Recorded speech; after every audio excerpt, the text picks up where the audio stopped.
이게 맞다는 게 노동부의 의견이다. 이거하고 또 다르죠. 네, 그건 다른 문제입니다. 네. 그러니까 기준을 제시해 명백한 것들은 기준을 좀 명시해달라라는 요구가 있던데 그 나름의 일리가 있는 주장인데 좀 적극적으로 검토해 보세요. 예, 적극적으로 검토하겠습니다. 안 될 이유는 없을 것 같아 보이는데. 법에 아마 위임 규정이 없기 때문에 그런 비판이 있을 수 있는데. 근데 그 제가 전에도 한번 얘기했는데요. 법률의 시행에 필요한 세부 사항을 정하는 것은 헌법이 정한 행정부의 권한이에요. 법률의 위임이 없으면 못하는 게 아니고 법률에 반하지 않는 범위 내에서 그 법의 시행을 위해서 필요한 범위 내에서 할 수 있는 거예요. 근데 그게 예를 들면 권한을 벗어났다 싶으면 무효 판정을 받게 되는 것이고 그게 아니면 다 유효하죠. 그러니까 법에 없으니까 못 정한다 이건 아닙니다. 더 적극적으로 검토해. 네, 좀 그러십시오. 다른 부처들도 마찬가지입니다. 제가 하여튼 너무 국회에다 의존하다 보니 국회 업무과다이기도 하고 뭐 시행령이나 시행규칙이나 뭐 아니 시행지침으로 충분히 할 수 있는 것들을 다 법으로 입법으로 개정을 하려고 그러니까 국회에 막 개정해야 될 법이 막 10,000건이 넘고 그러잖아요. 그건 일이 안 되니까 꼭 필요한 것만 하도록. 다른 부처도 마찬가지입니다. 제가 뭐 여러 차례 얘기했는데요. 네. 네. 추가로 다른 의견 없으시면 원안대로 접수하겠습니다.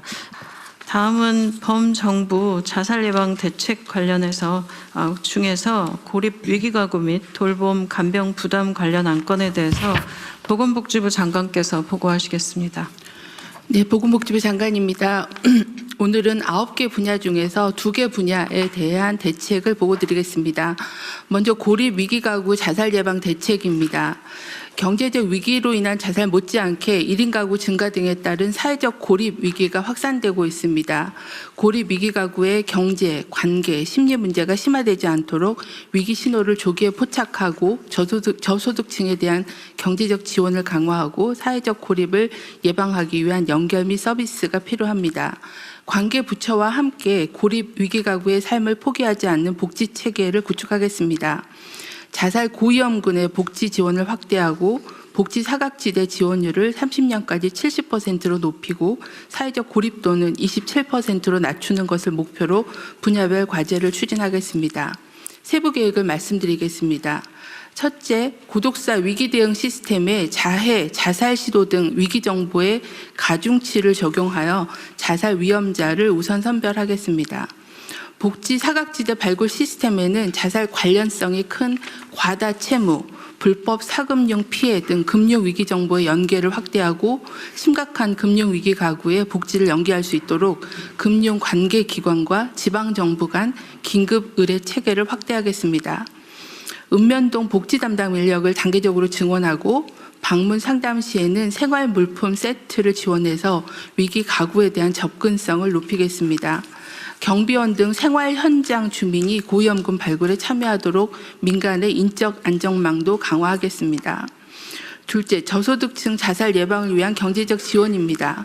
기존의 사회보장 제도와 더불어서 긴급복지는 자살 고위험군이면 현장 확인을 생략해서 신속하게 지원하고 읍면동 재량으로 소액의 긴급 생계비를 우선 지원할 수 있도록 하겠습니다. 최저생활 보장을 위해 80여 개 복지 사업의 기준으로 활용되고 있는 기준 중위 소득을 내년에는 6.7%로 인상하는 것으로 결정하였습니다. 생계급여, 의료급여, 부양 의무자 기준도 개선해서 경제위기 사각지대를 줄이겠습니다. 과도한 채무로 인한 자살 방지를 위해서 채무조정 상담 등 연계를 하는 종합적인 지원을 강화하겠습니다. 주거급여를 인상하고 쪽방, 고시원 등 취약계층과 사망, 화재 등 긴급 상황 시에 임대주택 등 주거를 지원하겠습니다. 셋째, 고립 예방을 위해 사회적 연결과 서비스를 강화하겠습니다. 생애 주기별 특성을 고려해 고립을 예방하고자 합니다. 고립 은둔 청년에게는 맞춤형 프로그램을 제공하는 청년미래센터를 9월에 4개 시도에서 전국 시도로 확대해서 공동생활, 일상회복, 관계회복 등 맞춤형 프로그램을 제공하겠습니다. 고독사의 비중이 높은 중장년에게는 사회적 관계 개선, 건강관리 등 맞춤형 서비스를 지원하고 가상 출퇴근 등 일상회복을 할 수 있는 특화 사업을 개발하겠습니다. 취약 노인을 두텁게 보호할 수 있도록 기초연금을 하우 상박으로 개편하고 노인 일자리도 확대하겠습니다. 통합돌봄 지원과 함께 응급 호출 장비 보급도 확대하겠습니다. 다음으로는 가족 특성에 맞춘 지원입니다. 외로움과 가사활동에 어려움을 겪는 1인 가구에 대해서는 관계, 돌봄, 소비 등 생활 영역별 역량 강화를 지원하겠습니다. 한부모 가족에 대해서는 긴급 심리 상담을 우선 지원하고 다문화 가족의 적응 지원을 위한 자조 활동과 함께 자녀 교육, 언어, 법률 등 원스톱으로 지원하겠습니다. 북향민에 대해서는 8월까지 위기가구 실태조사를 통해 자살 고위험군을 집중 관리하겠습니다. 고령화되고 있는 국가유공자는 AI 안부 확인 서비스도 확대하고 식사지원 연계, 건강문화 등 보훈회관 프로그램을 도입하겠습니다. 넷째, 자살 예방을 위한 대응 기반을 구축하겠습니다. 현재는 개별적으로 운영되고 있는 발굴 시스템에 산재된 위기 정보를 위론화하고 대상자별로 위기 정보를 DB화한 위기가구 통합 발굴 플랫폼을 구축하고자 합니다. 지방 정부별로 자살 예방관을 지정하고 국가 자살 대응실을 운영하겠습니다. 끝으로 범정부 차원의 사회적 고립 대응 체계를 구축하기 위해서 전담 차관을 지정하고 고독사 예방법을 사회적 고립 예방법으로 확대 개정하고 범정부 협업 로드맵을 마치겠습니다. 이어서 돌봄 간병 부담 자살 예방 대책을 보고드리겠습니다. 중증 질환, 중증 장애가 있는 가족을 돌보던 중 가족이 자살하는 사례가 반복되고 있습니다. 돌봄 부담에 따른 자살 사례를 분석해 보면 주로 고령 부부 사이에서의 간병, 중증 장애 자녀를 돌보던 중에 있었으며 장기간 홀로 24시간 쉼 없이 가족을 돌보던 가족 본인도 심각한 질병이나 우울증을 앓게 되거나 한계에 봉착했다고 판단했을 때 안타까운 자살 사건들이 발생한 것으로 파악되었습니다. 그간 지역사회 통합돌봄 전국 시행, 발달장애인 통합돌봄 등 공적 돌봄 체계를 지속 확대해 왔으나 여전히 가족이 주 돌봄자일 수밖에 없는 환경에서 특히 나홀로 돌봄 중에 있는 가족에 대한 지원은 한계가 있었습니다. 돌봄 부담이 가족 자살로 이어지는 고리를 끊어내기 위해서 관계부처와 함께 돌보는 가족의 건강한 삶과 생명을 지키는 국가를 실현하겠습니다. 돌봄 부담에 따른 가족의 위기 신호를 빠르게 포착 지원하고 가족의 돌봄 부담을 완화하며 가족 돌봄자의 소진을 예방할 수 있는 서비스와 체계적인 정책 기반을 만들어 가겠습니다. 세부 추진 과제입니다. 첫째, 돌봄 자살 위기 가족을 먼저 찾아가겠습니다. 올해 하반기 사회보장 데이터를 활용해서 중증 치매, 발달장애인 등 돌보는 가족 중 돌봄 부담이 높을 것으로 예상되는 자살 고위험 가구를 집중 발굴, 조사하겠습니다. 돌보는 가족이 고령자이거나 돌봄 서비스를 일정 기간 미이용한 경우 등을 우선적으로 발굴할 계획입니다. 이렇게 발굴된 고위험 가구에는 긴급 돌봄 서비스를 지원해서 돌봄 부담을 줄이고 정신건강 전문 상담도 연계하겠습니다. 가족 돌봄 청년에 대해서는 일상 돌봄 서비스를 지원하고 장기 요양 시설 급여를 지원하겠습니다. 이와 더불어 가족들이 겪고 있는 복합적인 위기 해소를 위해서 통합적으로 사례 관리를 하고 통합 돌봄 서비스를 우선적으로 연계하겠습니다. 돌봄의 시작 단계부터 가족 돌봄 부담 정도를 파악하고 자살 위험 신호를 조기에 포착하겠습니다.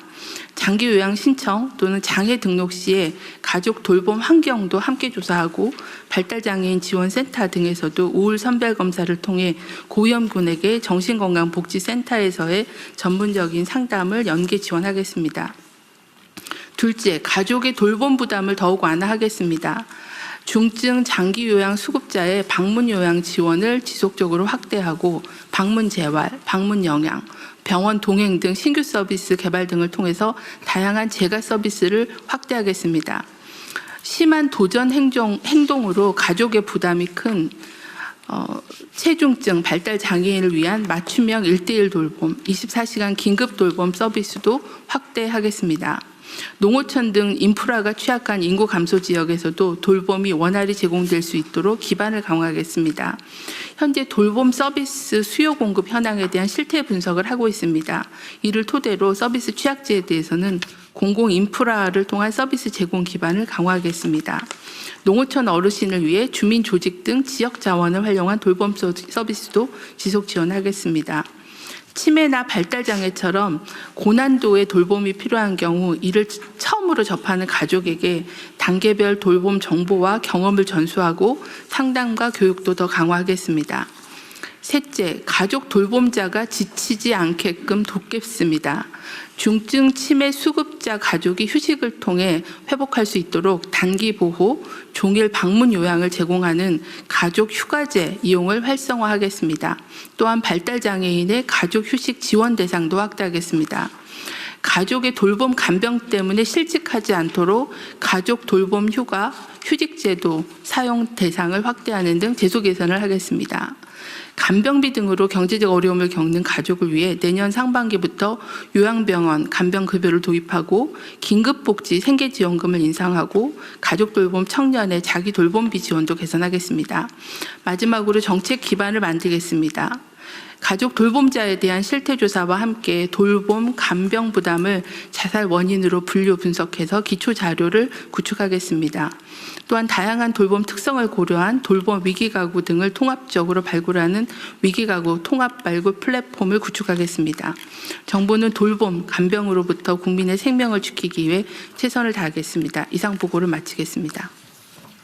지금 이게 자살 관련된 대책은 부처별로 따로따로 지금 순차적으로 보고하고 있는 건가요? 네, 지금 9개의 대책을 마련을 했고 그걸 각 부처별로 그 주되게 하는 영역들을 9개의 단위로 지금 해서 계속 좀 보고 있습니다. 네.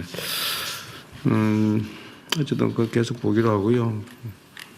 일단은 이게 지금 자살 원인은 뭐 아주 다양할 텐데 그 마지막 단계는 거의 어쨌든 정신질환으로 네. 우울증으로 이환되는 경우가 많을 것 같고, 근데 그 원인이 이제 사는 게 고통스럽고 또 외롭고 힘들어서 그런 거 아니겠어요? 근데 네.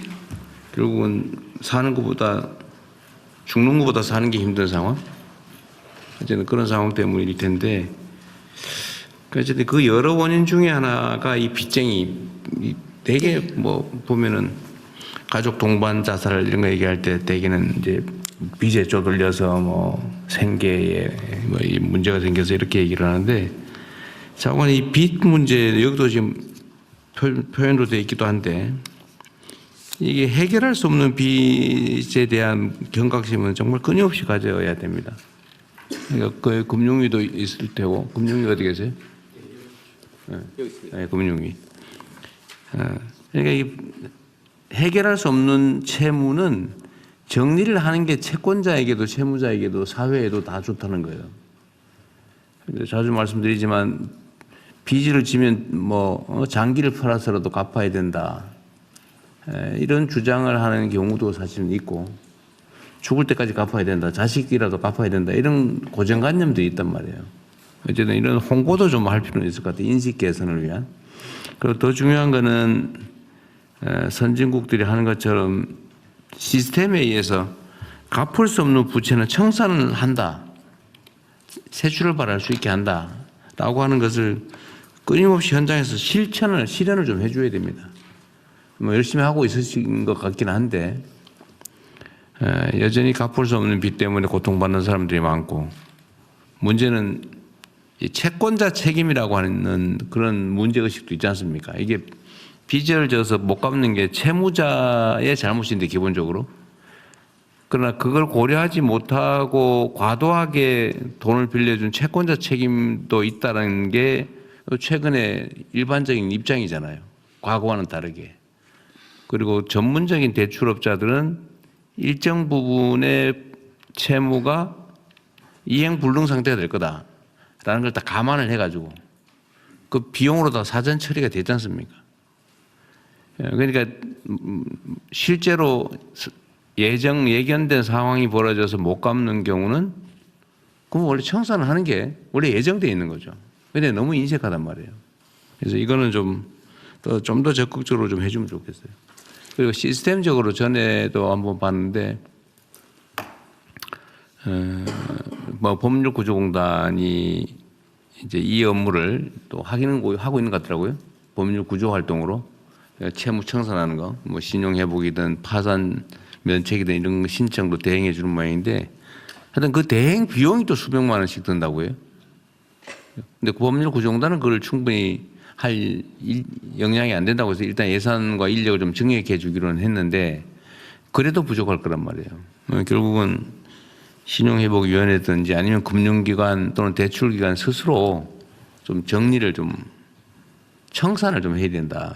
팔지 말고 뭐 일부 팔 수도 있겠지만 무조건 팔아서 그 추심하는 그 고통을 가하지 않도록 좀 해주면 좋겠습니다. 저희가 그 자살자 심리적인 부검을 해보면 한 54%가 자살할 당시에 부채를 갖고 있다. 절반이 넘어요? 네, 절반이 넘게 그렇게 갖고 있고 한 78%는 월소득이 200만 원 미만인 저소득층에서 많이 발생하고 있습니다. 현재 그 올해 5월까지의 잠정적인 자살 통계가 나왔는데요. 올해는 한 733명이 5월까지 감소해서 전년 대비 12.3% 정도의 자살자가 감소해서 5월까지는 계속 한 달에 한 150명 가까이 자살자가 감소하고 있는 추세는 계속 유지는 하고 있습니다. 주된 이유가 경제적인 위기에 대한 원인이 좀 제일 많이 감소한 걸로 보고 있어서 계속 그 금융 위기자에 대한 발굴과 또 복지 서비스 또는 심리 상담 서비스 연계하는 것들을 그 금융 그 기관들 또는 금융 관련된 부처들하고 계속 연계를 강화하고 있는 중입니다. 지금 우리가 연간 공식 통계로 잡히는 자살자 숫자만 해도 14,000명이 넘죠. 작년에 13,900명이 사망하셨고요. 올해 5월까지는 한 5,200여 명 정도 보고되고 있습니다. 어쨌든 각 부처에서 노력해 준 덕에 많이 줄고는 있는데 어쨌든 그것도 사실은 여전히 많은 상태죠. 네. 지금 OECD 평균 대비 우리가 한 3배 정도 된다는 3배 거 아니에요? 가까이 높습니다. 어쨌든 우리가 관심을 많이 못 기울였기 때문에 생긴 일인데 좀 더 챙겨주시기 바라고요. 복지부 장관 말씀하신 것처럼 이제 잘 드러나는 것은 어쨌든 살기 어렵다, 먹고 살기 어렵다, 빚 때문에 못 살겠다. 뭐 그게 지금 70%? 네, 부채를 갖고 사망하신 분이 한 54% 정도고요. 월소득 200만 원 미만이 한 78%. 가난 때문에. 경제적인 위기가 상당히 큰 영향을 미치고. 월소득 200은 가구 단위를 말하는 거죠? 네, 그렇습니다. 개인이 아니고. 어쨌든 살기 어려워 생긴 문제인데 그래서 기초연금 이거 정비하는 거 있지 않습니까? 기초연금 정비도 복지부 소관이겠네요. 네, 복지부가 지금 정부 내에서 최종 조율을 하고 있는 상황입니다. 네. 어쨌든 우리 국민 여러분께서도 한번 관심 가져주시면 좋을 부분인데 과거에는 국민 기초연금이 이제 20만 원 정도로 소액이었기 때문에 이제 70%까지 다 지급하는 걸로 그렇게 정리가 됐지 않습니까? 똑같이. 근데 지금은 35만 원? 지금은 34만 9,700원이어서 35만 원. 35만 원쯤 되는 금액을 계속 연간 3% 정도씩 증액해 가고 있죠. 물가 상승률만큼 네. 인상하고 있습니다. 예, 계속 증액을 하고 있어서 이게 지금 이제 35만 원에 이르렀고 부부로 따지면 한 70만 원 가까이 되는데 앞으로 우리 계획으로는 부부라는 이유로 감액하지는 않는다. 그 지금 20%씩 감액하고 있는 안 하기로 했잖아요. 네, 저소득층부터 좀 단계적으로 완화하는 방안을 검토 중에 있습니다. 네.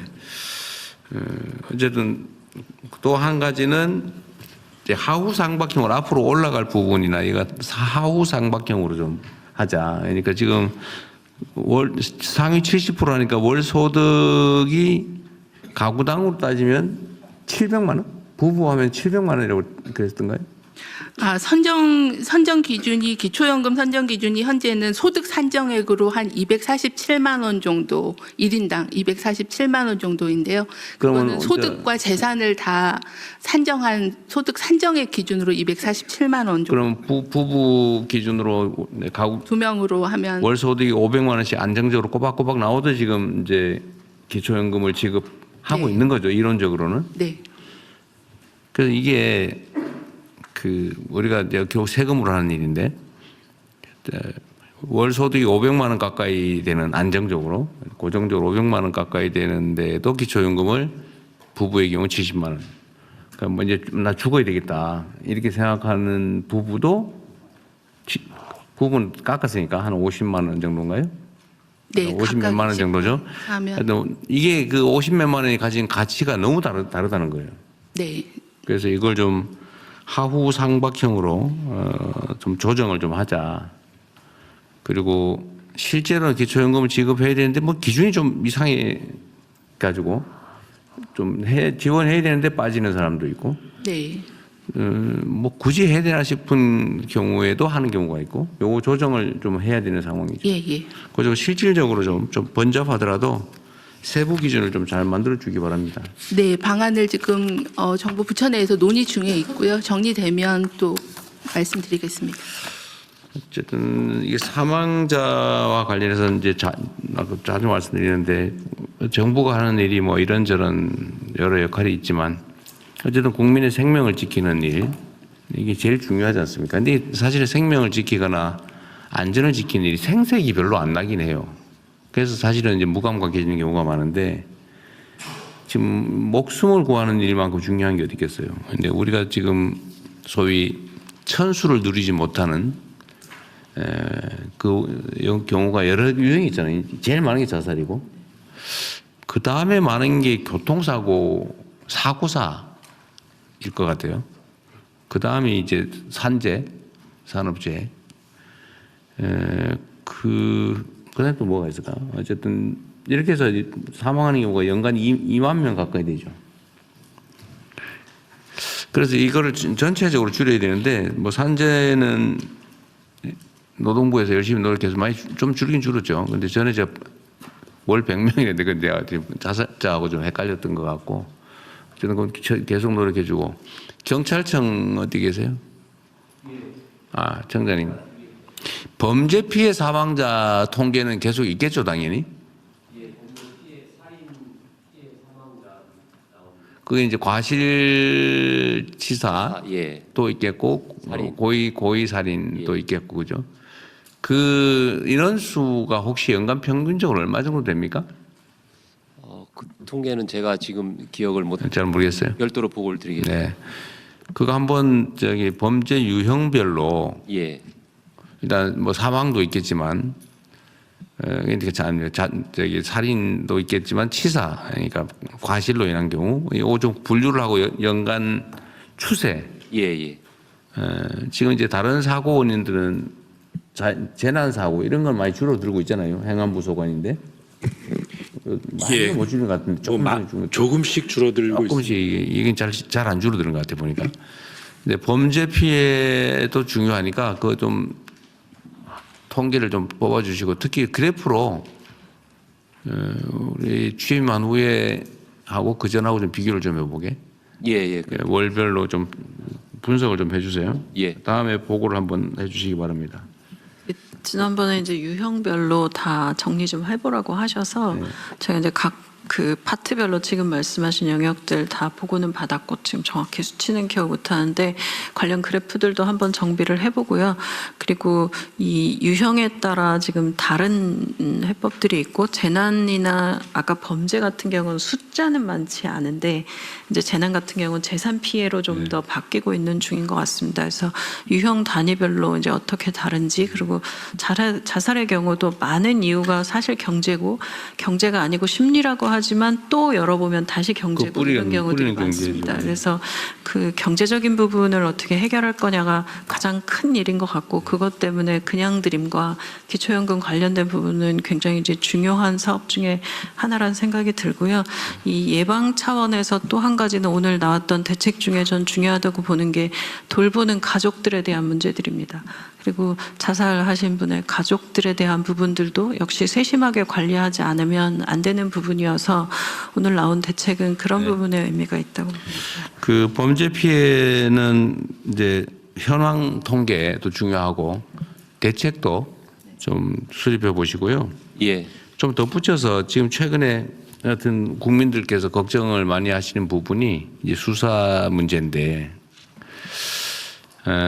어쨌든 경찰에 대해 책임이 많이 이제 커졌지 않습니까? 예. 그래서 이 범죄 피해가 확대되지 않을까 또는 범죄 피해에 대한 구제, 그 진상 규명, 예를 들어 뭐 범인 체포나 처벌이나 이런 거 이게 좀 잘 돼야 될 텐데 하는 그런 걱정들을 많이 하시니까 일반적 범죄 피해에 대한 대응을 어떻게 할지 국민들의 우려를 어떻게 할지는 저번에 제가 한 말씀드렸던 것 같긴 한데 그것도 한번 좀 정리를 좀 해가지고 한번 대책 보고를 한번 해주시기 바랍니다. 적정한 시기에. 예, 대책 마련해서 보고 드리겠습니다. 네, 그러시죠. 국세청에서 보고 드리겠습니다. 네. 그 국세청에서 역점적으로 추진하고 있는 체납 관리단이 체납 징수 활동만 하는 것이 아니라 체납자 중에 생계가 곤란한 분 1,566명에 대해서 복지 연계 신청을 해드렸습니다. 근데 이 중에는 이제 생활고 등을 비관해서 자살 시도를 했던 분들도 다수 있으십니다. 그래서 앞으로 체납자 실태 확인 과정에서 뭐 생계가 어렵거나 자살 고위험군으로 판단되는 경우에는 이 전문 기관과 즉시 연계해서 도움을 받도록 해서 이 대통령께서 말씀하신 체납 관리단의 일석오조 효과가 거양되도록 하겠습니다. 지금 현재 체납관리단 활동은 몇 명이 하고 있어요?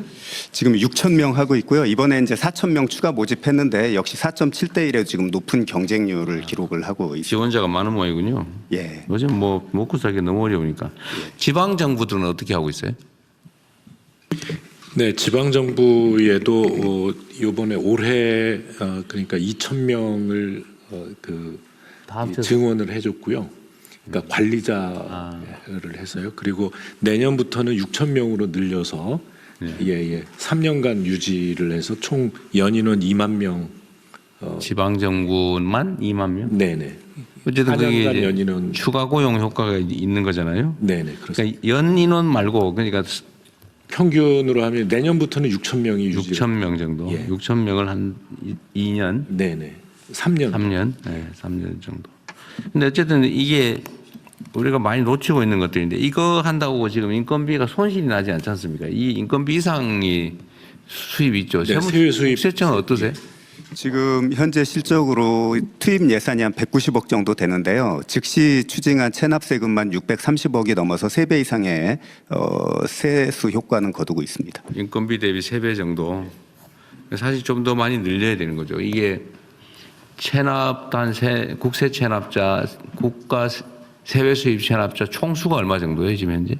국세 체납자는 한 130만 명 정도 되고요. 국세외 수입은 저희가 받은 숫자는 한 400만 명이 넘습니다. 어쨌든 합치면 한 500만 명 정도. 물론 중복도 있겠지만 이 사람들이 왜 못 내고 있나, 왜 안 내고 있나를 체크를 해보면 아까 말씀드린 대로 경제적 이유로 지금 처리 못하고 있는 사람이 꽤 많고 지금 현재 발굴한 것만 1,500명이 넘는다고 말이잖아요. 예, 그렇게 하고 이것뿐이 아니라 이제 그 생계형 체납자 중에 뭐 재산이 없거나 소득이 없어서 일정 요건을 충족을 하면은 저희가 납부 의무 소멸을 시켜주고 있습니다. 지금 한시적으로 그 인원도 한 4,900명이 넘습니다. 결손 처분해서 예. 일상적인 경제 활동이 재기가 가능하게 가능하도록. 왜냐하면 만들어주는. 체납이 되면은 그 신용기관에 그 기록이 가면 신용 불량자가 돼서 경제적 활동이 어렵거든요. 그래서 무재산 무소득이 되면은 저희가 납부 의무 소멸을 시켜주고 있습니다.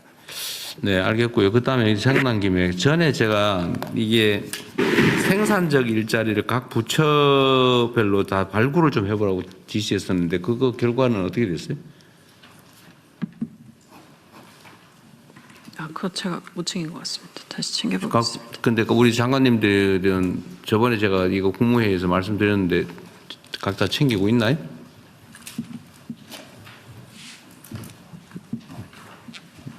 또 다시 한번 점검. 서희수석입니다. 관련해서 보고 말씀드리겠습니다. 네.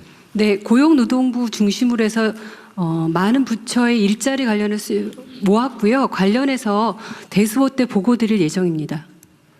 좀 늦어지는 것 같고 이게 제가 이 말씀을 드리는 이유는 우리가 일자리가 많이 부족하잖아요.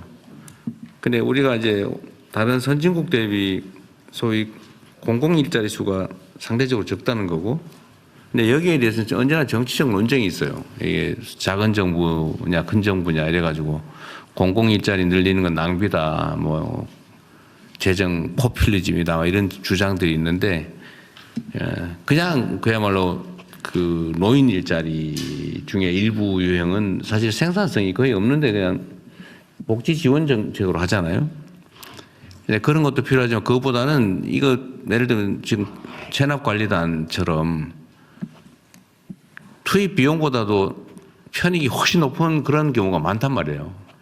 근데 이거를 대규모로 하려고 하니까 눈에 잘 안 띄는데 각 부처의 각 뭐 과 단위로 쭉 뒤져보면 아 요거는 이런 일을 새로 사람을 추가 고용해서 시키면 지출 비용보다 편익이 직설적으로 얘기하면 이익이 더 많이 남겠다. 경제적 이익이. 이런 게 상당히 많거든요. 저번에 우리 그 식약처도 사실은 그 심사요원은 그렇습니다. 심사요원을 예산 늘어난다고 안 늘리고 있다 보니까 심사 기간이 길어져 가지고 손해고, 근데 그게 심사위원을 늘려서 심사 건수를 많이 받으면 오히려 더 이익이었다는 거 아니에요? 네, 그렇습니다. 지금 그건 다 처리하고 아니요, 아직 저희가 100명이 더 부족합니다. 왜 못했어요? 그거 지금 관계 부처와 협의하고 있는데요. 그러니까 이것도 관료주의 병폐 중에 하나예요. 그거 빨리 해야지. 그만큼 손해 보고 있는 거잖아, 그죠? 그러니까 승인을 못 받았다. 쉽게 말하면 행안부 소관이에요? 뭐 행안부에서 1차적으로 도와주시면. 네, 행안부 좀 서둘러 주세요. 그게 그 전에부터 들으셨을 텐데, 하여튼 심사요원들이 숫자가 부족해서 업무가 밀린다. 그러니까 심사 기간이 길어진다. 근데 1년을 늘리면 인건비가 들어가는데 그만큼 재정 손실이냐 아니다. 심사비를 받기 때문에 네, 심사 더 수수료 남는다. 받습니다. 지금 그렇게 얘기했거든요. 네, 내년 그 정기 내년으로는 일부는 올해, 일부는 내년 이렇게 했던 거예요. 예, 조직도 늘려. 네. 예. 하여튼 그런 것도 저는 뭐 굳이 내년까지 해야 되나 싶긴 한데 또 예산 편성이 문제가 있겠죠. 하여튼 그렇게 얘기하고, 하여튼 그런 사례들이 많이 있다는 거예요. 잘 찾아보면 그러니까 각 부처 단위로 그 장관께서 생각해봐야 잘 알겠어요, 모르겠지. 이 방송을 보는 우리 중간 관리자, 우리 간부들도 자기 업무 소관 영역에서 그런 게 있나를 살펴봐야 된다는 겁니다. 찾으면 많아요. 예를 들면 한 10명, 뭐 서너 명 이런 거라도 다 긁어 모으면 얼마나 많겠어요. 지방정부에도 상당히 있을 거거든요. 네, 지난주에 업무 보고 드렸습니다만 외교부에서도 ODA를 활용해서 한 4,800명 정도를 해외에 보내서 이 사람들이 2, 3년 일하다 보면 해외에서 자리도 잡고 네. 그런 게 있고, 제외 공관의 인턴도 이번에 특히 지방에서 보내는 것으로 해서 네. 처음 추진하고 있습니다. 네. 뭐 그것도 있고, 하여튼 다 좀 찾아보세요. 대통령님, 저희도 그 지자체도 한 말씀 드리겠습니다. 네. 돈 버는 공무원의 원조는 뒤집기단체입니다. 저희 특허심사관이 연봉이 8천 정도 되는데요. 1인당 연간 4억 5천을 벌어드립니다.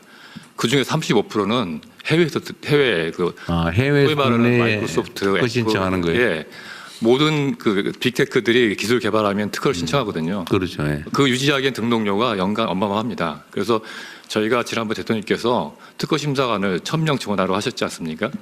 특허를 빨리 받으면 우리 기업들 투자도 빨리 받을 수 있고, 네. 글로벌 시장 진출할 수 있고, 또 돈도 벌고, 또 그리고 여러 국가 경쟁도 기술 안보도 네. 확보하는 여러 가지 부정적인 측면이 많이 있습니다. 그리고 이공계 고급 일자리도 창출할 수 있고요. 네. 그래서 이건 뭐 다른 일반적인 공무원보다도 좀 달리 보아야 됩니다. 그래서 하자는 거예요. 어떻게 하자는 거예요? 그래서 지난번에 했다 그 말이에요? 1,000명을 증원해야 될 필요가 있습니다. 아. 네. 근데 그것도 보고한 거예요? 예, 지난 보고 드렸고요. 지금 행안부랑 단계적으로 증원 대책을 추진하고 있습니다. 행안부 예, 제 기억이 정확한지는 해명을 좀 해야 모르겠지만 될 것 같아요. 올해 안에는 한 200명 정도 늘어나는 걸로 알고 있습니다. 내년에 더 늘려보도록 하겠습니다. 네, 네. 하여튼 이것도 뭐 행안부 나름의 사정이 있겠지만 굳이 이걸 올해 내년으로 나눠 가지고 해야 되는지는 잘 모르겠어요. 예, 그건 한번 좀 보시고. 예, 업무 분석을 해서 업무 분석 절차가, 그러니까 올해 할수 저렇게 있는 주장을 하시지만 저 주장이 맞는지를 객관적 합리적으로 하는 절차가 필요하다. 예, 검증을 하고 있습니다. 알겠습니다. 하여튼 각 부처에서는 저렇게 막 1000명 이런 건 정말 훌륭한 일인데 그 말고도 제가 말하는 거는 3명, 5명 하다못해 1명이라도 왜냐하면 그게 좋은 일자리거든요. 공공 일자리라고 하는 게 좋은 일자리인데 왜 그걸 방치해 놓고 행정 효율도 떨어뜨리고 그러고 있습니까? 그러니까 그거는 가능하면 이건 효과가 있다. 편익이 크다라고 생각되는 거는 좀 더 적극적으로 발굴해 주세요. 이거 그냥 큰 덩어리 몇 개 하자는 거 아닙니다. 그러니까 이거는 못 해오는데 왜 못 해오는지 체크 한번 해야 되겠어요. 네, 대통령님, 네, 제가 좀 순서가 지나갔는데요. 범죄 피해 통계와 관련해서 지금 대한민국 정부 수립 이후 최초로 여성 폭력 피해로 사망한 여성들에 대한 그 사망 통계가 지금 구축 중에 있다는 말씀을 드립니다. 네. 네, 그 부분에 대해서 아직 확정적인 것은 아닌데 데이터처와 경찰청 성평등부가 함께 네. 매해 여성 폭력으로 사망하는 여성들의 네. 숫자를 지금 확인하기 위해서 그 통계를 구축. 네, 그래야 되겠죠. 그것도 중요한 의제니까요. 하여튼 이거 누가 관리하실래요? 이거 지금 말씀 저번에 주셨으니까 아까 총리께서 사회수석도 정리하셨다 했고 같이 보고 해서 제대로 보고 드리겠습니다. 네, 이건 저기 제가 지금 보면 그렇게 막 적극적으로 한 것 같지는 않아서 제 표정들이 그래요. 지금 실제로 행안부랑 수요도 있으신 것 같고 또 일자리를 발굴하는 측면 또 공공의 그 의미 있는 그 일경험이 가능한 자리들 적극적으로 보고 그리고 다시 챙겨서 보고 드리겠습니다. 그런 예를 들어 행정의 편익이라고 하는 게 물론 계산할 수 있는 경우가 가장 좋은데 그렇지 않더라도 예를 들면 우리 경찰 국정원들 다들 애쓰고 있는데 요즘 그 보이스피싱이 많이 줄어들었잖아요. 제가 통계 자료를 보니까 한 1년 사이에 건수하고 피해액이 거의 절반 이하로 줄었던 것 같은데 지금은 보이스피싱 때문에 피해받았다 전화받았다가 많이 줄었거든요. 체감적으로. 근데 여기 인력이 얼마나 투입이 되는지 모르겠는데 하여튼 이 인력 투입 내가 수십 명도 안 될 것 같은데 보니까 물론 다른 기관들 하면 한 100명. 네, 대통령님 총리실. 네. 어쨌든 인원수 투입에 비해서 어쨌든 국민들의 범죄 피해가 월간 단위로 수백 수천원씩 줄어들었기 때문에 어제 이런 게 편익이거든요. 근데 이런 데는 아끼지 말아야 된다. 인력 투입이나 이런 거 좀 잘 찾아보자 그 말입니다. 네, 말씀해 주십시오. 아닙니다. 예, 한 80에서 90명 정도 투입됐습니다. 90명 정도요? 네, 그러니까 거기에 비하면 국민들의 피해가 줄어드는 효과는 엄청나게 크죠. 네, 잘 찾아보시고요. 이번 좀 더 적극적으로 해주세요. 사람들 먹고 사는 문제도 힘든데. 네, 이건 적극적으로 챙겨가지고 잘 만들어 보겠습니다. 그러십시오. 추가 의견 없으시면 노동부 장관입니다. 한 말씀만 드리겠습니다. 네. 총리님께서 말씀하셨던 가족의 돌봄 간병 때문에 직장을 그만두는 일을 없애야 되는데요. 한 번씩 다 겪었을 건데 가족 중에 누군가 아프거나 돌봐야 될 가족이 있을 때 누군가는 직장을 그만둬야 되는 거 아닌가 고민하게 됩니다. 이 경우 특히 여성에게 집중됩니다. 따라서 저희들이 가족 돌봄 휴가 휴직 제도를 활성화해야 되는데 제가 하나 들었던 이야기 중에 돌봄 휴직을 신청했더니 친정어머니 재직증명서를 떼와라 이런 이야기를 들어서 이 도대체 무슨 말인가. 친정어머니 재직증명서를 떼오라. 라고 그래서 이 도대체 무슨 이야기인가 했더니 거기 바로 사업주의 거부 사유 중에 노동자 외에 다른 가족이 돌볼 경우가 있을 경우 돌봄 휴직을 신청하거나 했을 때 거부할 수 있는 사유 중에 본인 말고 다른 가족도 돌볼 수 있는 사람이 있다면 친정엄마가 할 수 있으니까. 그럼 재직증명서를 떼오면은 당신 말고는 돌볼 사람이 없다는 걸 입증하라는 겁니다. 그래서 제가 너무 어이없다고 생각했는데 이번 기회에 사업주의 거부 사유 중에 신청한 노동자 외에 다른 가족이 돌볼 수 있는 경우라고 하는 것들을 삭제하는 것을 추진하고 있습니다. 이렇게 해서 최소한 가족들이 누군가 돌봐야 될 사람이 있을 때 직장을 그만둬야 되는가 하는 고민을 하지 않도록 하고 최소한 눈치 보고 휴가 휴직 쓰지 않도록 하겠습니다. 여성에게 좋은 일자리가 모두에게 좋은 일자리라고 생각합니다. 그 노동부 장관이 그 말씀하니까 제가 얼핏 떠올랐는데 네. 그 어디 기사에 보니까 딱 약간 다른 얘기인데요. 그 노란봉투법에 의한 쟁의 대상인지 아닌지에 대해서 네. 명확한 규정, 예를 들면 사례나 이런 것들을 좀 명확하게 좀 해야 되는 거 아니냐라고 했는데 네. 규정을 안 만들고 있다. 뭐 이런 비판이 있더라고요. 시행령으로 만드는 것은 안 된다라는 이제 취지. 시행령 사항은 아니다. 네, 시행령으로 만들 수. 노동부 지침이나 이런 게 있으면 되는 거죠. 저희들이 행정 해석으로 이미 다 내렸습니다. 해석, 근데 해석하고 지침은 다른데. 그 아마 비판. 해석은 그냥 의견일 뿐이고. 네. 지침은 그러면은 어떤 것이 되는가를 다 일일이 나열을 해야 되는데. 예를 들어서는 할 수 있죠. 지금 우려하는 게 그거더라고요. 저도 직접 들은 얘기도 있는데, 예를 들면 경영상의 결정, 명확한 저번에 얘기했던, 예를 들면 어디에다가 우리가 무슨 회사 공장을 만든다. 네. 그런 걸 반대하는 거는 안 된다고 말씀을 그때 하셨는데, 예. 그런 걸 명확하게 규정으로 해주면 좋겠다. 계속 그런 주장을 하니. 네네. 해석이라고 하니까 그러는 것 같아요. 근데 해석인데 해석은 다를 수 있잖아요. 저희들이 행정 해석하고 네. 법률이 정한 기준을 제시하는 건 다르죠. 예를 들면 노동부령으로 네, 알겠습니다. 노동부령으로 그러려면은 이런 경우는 아니다라고 영으로 하는 거하고 이렇게 해석하는 게 맞다는 게 노동부의 의견이다. 이거하고 또 다르죠. 네, 그건 다른 문제입니다. 네. 그러니까 기준을 제시해 명백한 것들은 기준을 좀 명시해 달라라는 요구가 있던데 그 나름의 일리가 있는 주장인데 좀 적극적으로 검토해 보세요. 예, 적극적으로 검토하겠습니다. 안 될 이유는 없을 것 같아 보이는데. 법에 아마 위임 규정이 없기 때문에 그런 비판이 있을 수 있는데. 근데 그 제가 전에도 한번 얘기했는데요. 법률의 시행에 필요한 세부 사항을 정하는 것은 헌법이 정한 행정부의 권한이에요. 법률의 위임이 없으면 못하는 게 아니고 법률에 반하지 않는 범위 내에서 그 법의 시행을 위해서 필요한 범위 내에서 할 수 있는 거예요. 근데 그게 예를 들면 권한을 벗어났다 싶으면 무효 판정을 받게 되는 것이고 그게 아니면 다 유효하죠. 그러니까 법에 없으니까 못 정한다 이건 아닙니다. 더 적극적으로 검토해. 네, 좀 그러십시오. 다른 부처들도 마찬가지입니다. 제가 하여튼 너무 국회에다 의존하다 보니 국회 업무과다이기도 하고 뭐 시행령이나 시행규칙이나 뭐 아니 시행지침으로 충분히 할 수 있는 것들을 다 법으로 입법으로 개정을 하려고 그러니까 국회에 막 개정해야 될 법이 막 10,000건이 넘고 그러잖아요. 그럼 일이 안 되니까 꼭 필요한 것만 하도록 다른 부처도 마찬가지입니다. 제가 뭐 여러 차례 얘기했는데요. 네. 네. 추가로 다른 의견 없으시면 원안대로 접수하겠습니다.